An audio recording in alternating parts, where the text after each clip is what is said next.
Whisky.com, where fine spirits meet. My name is Benedict Lüning, and I'm the master taster of Whisky.com, and this is Horst Lüning, and he's the senior taster of Whisky.com. And today we're trying some Japanese whiskey. Far away. You had been there in 2015? 16? 16, I think it was. 16 yeah. or 17? 16 or 17, something like that. You've never been there, but... We had many plans, but never succeeded in. I do have a driver's license from Japan. Yeah, I had to get one. You have to get a translation. Yeah. I think some people actually made a driver's license, or did you relative of me. And people in Japan look at you. Oh, you're a foreigner. You want to drive in our country? Seriously? Really? I was like, yes. It's not that hard. They drive really, really slowly, and that can be the annoying part. Yeah, it's really slow. Well, you have to remark that we are Germans and we are really fast. So maybe they're medium. Unlimited on autobahns. Yes. Yeah. The autobahn on Japan is 100 kilometers an hour. That's like 60 for the Americans, which is pretty fast for Americans, isn't it? No, 75. 75, yeah. But yeah, that's their autobahn, highway, interstate, whatever you want to call it. Today we are talking about Japanese whiskey called Miyagikyo. And then, after severing it, you're driving zero. Or use the, I always get it perfect right. Japanese rail system. If I have the distillery videos, I always have a driver. Yeah. So the Miyagikyo is a single malt, and it is from the Nikka company. And I think they are now part of Asahi, but Miyagikyo is actually a distillery. It's in Sendai, bigger city in like middle to north on the main island, and that is a pretty hefty distillery. You have column stills, you have pot stills, so it's a single malt. We don't really know if it's pot still or single malt, column still whiskey, or probably a mixture of both. What is really strange is I've heard that it is meant to be here we have it. Smoky? Pot still. Pot still. Oh, it's pot still. The pot stills are still, you can imagine them like Bunnahabhain or something like that. They are hefty, tall, they are producing a lot of it. But still, it's an open distillery. You can visit there, and there many Japanese people do, or tourists do. And what is also really interesting, in their gift shop, they do have the old apple wine that is from Cider. Matsituro Taketsuru. That guy who founded it. Masataka Taketsuru, yeah, that's the guy.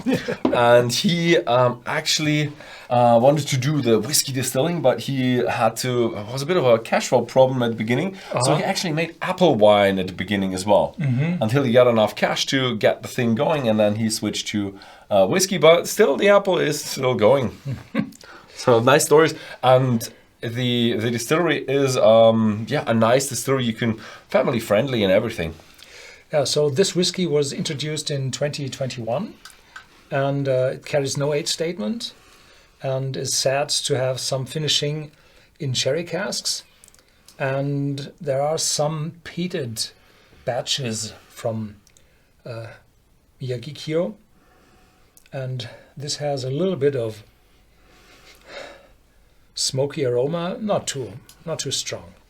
A lot is fruitiness, a lot is malt, light floral notes. Yeah, definitely a single malt. Yeah, single malt. That's what my first impression was as well. And I expected a lot more smoke. I expected when they said smoky batches or peated batches, I expected a lot more smoke. Come to the tasting.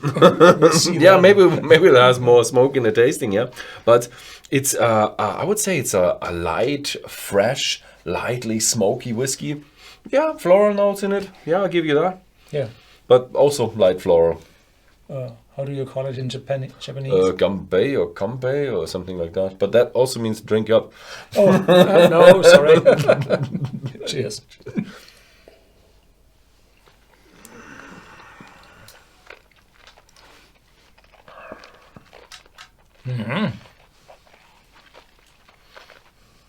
Weird. Wow. Oh, licorice, smokiness, intensity, long, intense aftertaste, spicy, not bitterness. Oh. And then, yeah, licorice in the aftertaste, little smokiness residing in my mouth. Yeah. It has a full volume. I expected a much lighter from the nose with the floral and the fruitiness. I expected much lighter. You do have I would say, medium smokiness, not comparable to an Islay whiskey. Medium smokiness. I have a bit of a spiciness. What did you say? Licorice and I would say even ginger or gingerbread in that direction, something like that. Maybe a little bit of an oaky note. So I expected more of the nuttiness and fruitiness, dried fruitiness. So the sherry casks are not that dominant here. I would say it's probably more of a distillery character. Yeah.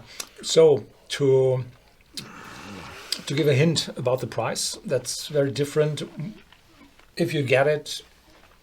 And so it's around 70 for a no-age statement whiskey. This is quite affordable for Japanese malt, but it's comparable to other no-age statement malts. Is a little bit more expensive. Yeah. And if you live in the Netherlands, then you can go to Whisky.com/shop, or I think we have the link in the description below, and you can then actually order it to the Netherlands. Unfortunately, we're not shipping anywhere else yet. Also, if you live in Germany. And Austria as well. Yeah. Austria as well. Yeah. So that's it for today. Yeah, it's a lovely, nice, well-balanced whiskey. That's what you have with this with the Japanese. Yeah, that was it. Thank you much for watching, and see you next time.